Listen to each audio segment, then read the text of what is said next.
Bonjour à tous, j'espère que vous allez bien. Pour l'activité de langue, aujourd'hui nous allons travailler sur les adjectifs de couleur.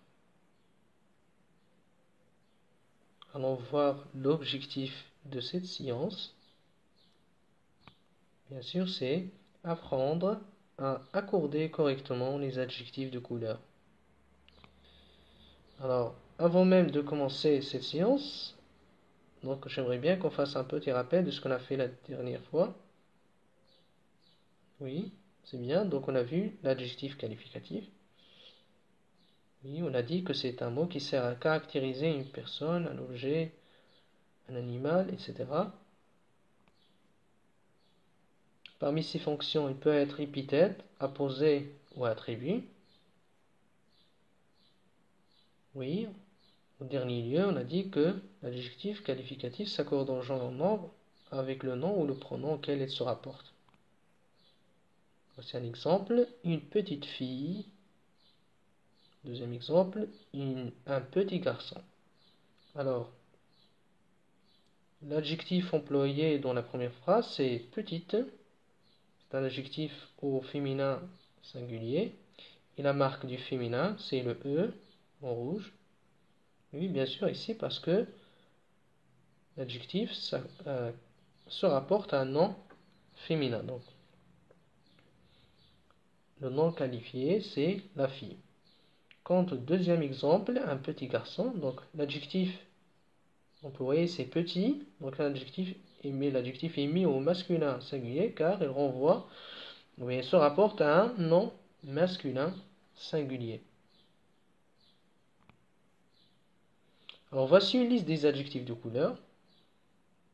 Rouge, orange, blanc, gris, bleu, violet, jaune, vert, marron, rose et noir. Alors ensemble, nous allons apprendre comment les accorder correctement. Pour cela, il faut retenir 4 règles. La première règle concerne les adjectifs de couleur simple.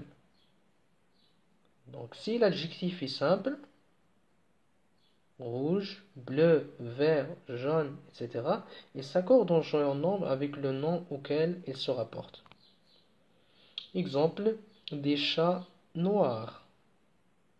Les fleurs sont rouges. Alors, l'adjectif employé dans le premier exemple, c'est noir. Donc c'est un adjectif de couleur.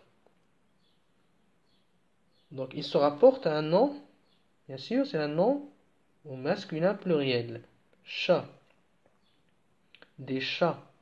Alors qu'est-ce qui est noir? Bien sûr, les chats. Donc l'adjectif de couleur noire est au masculin pluriel car il se rapporte à un nom masculin pluriel. Donc bien sûr, ici on a accordé l'adjectif noir en genre et en nom avec le nom auquel il se rapporte, à savoir les chats. Et la marque du pluriel, c'est le S. C'est la même chose pour le deuxième exemple.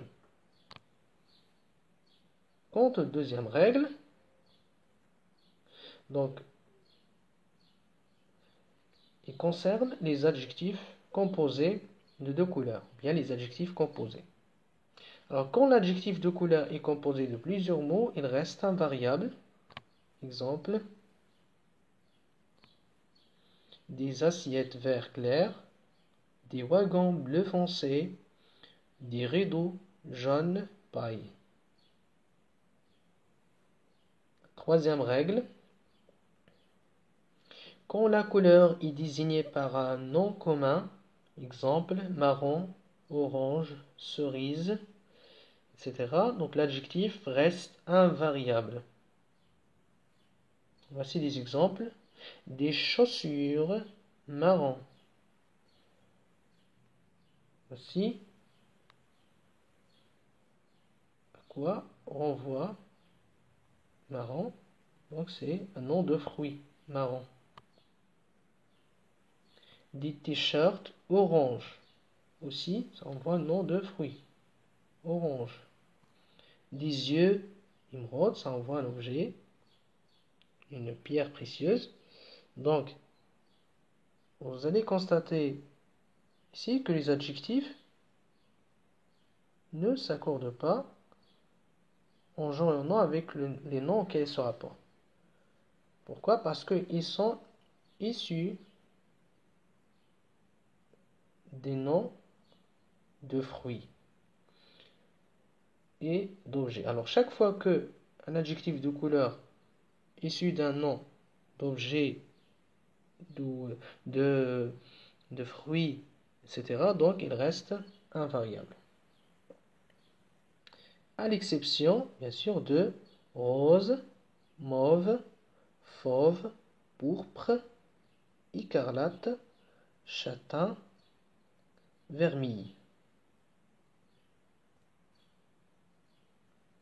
Exemple, des feuilles roses, des tissus mauves.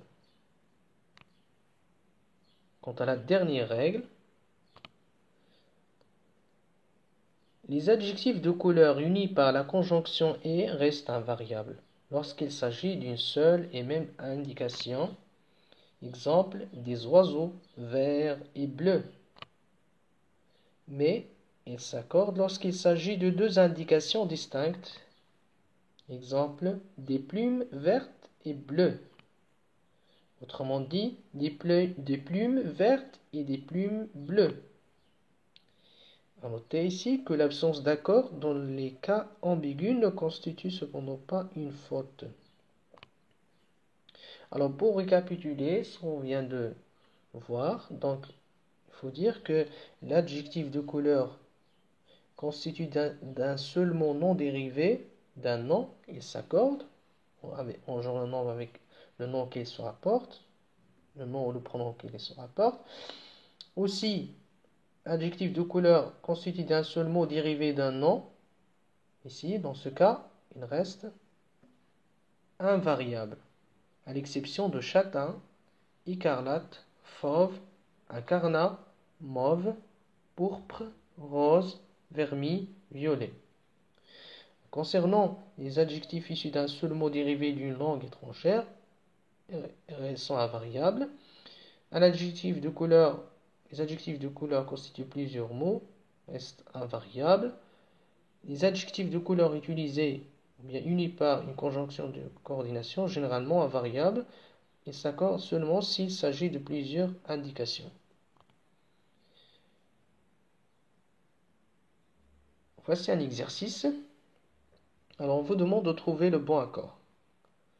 Dans la première phrase, les chiennes sont plus agressives. Alors, les chiennes sont plus agressives. Alors, l'adjectif de couleur employé, c'est noir. Qu'est-ce qu'on va dire? Bien sûr, c'est noir au féminin. Les chiennes noires. Donc, on a accordé l'adjectif noir avec le nom qui est au féminin pluriel. Deuxième exemple, je voudrais des fleurs de couleur orange. Orange. Oui, c'est orange reste invariable. Troisième exemple, les poissons sont très calmes. Les poissons sont très calmes. Oui, la réponse est rouge. Les poissons rouges sont très calmes. Quatrième exemple, les murs n'étaient pas très jolis. Couleur employée, charbon. Oui, c'est bien, donc ils ne s'accordent pas. Les murs charbon n'étaient pas très jolis. Cinquième